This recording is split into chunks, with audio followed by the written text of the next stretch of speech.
என்னடா இது கத்திரிக்காய் இப்படி டேபிளில் வச்சு ரோட்டு மேலே வச்சுருக்காங்கன்னு பார்க்குறீங்களா? ஆமாங்க, இது நம்ம தோட்டத்தில் விளைவிச்ச கத்திரிக்காய் தான்.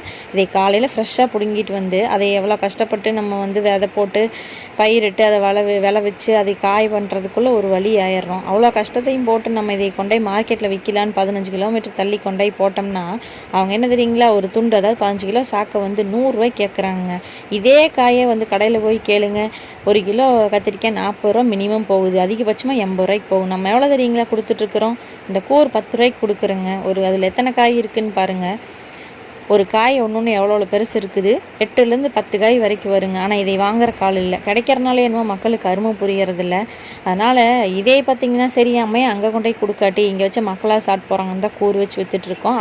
சிட்டியில் இருக்கவங்களுக்கு தான் தெரியும் இந்த மாதிரி ஃப்ரெஷ்ஷான காயெல்லாம் கிடைக்காம வாடி வதங்கின காய் தான் வந்து அவங்களுக்கு கிடைக்கிது. இப்போ பாருங்க, இன்னொரு சாக்கு வேறு விற்காமல் இருக்குது. இப்படி தாங்க இருக்குது விவசாயிகளோட நிலமையெல்லாம்.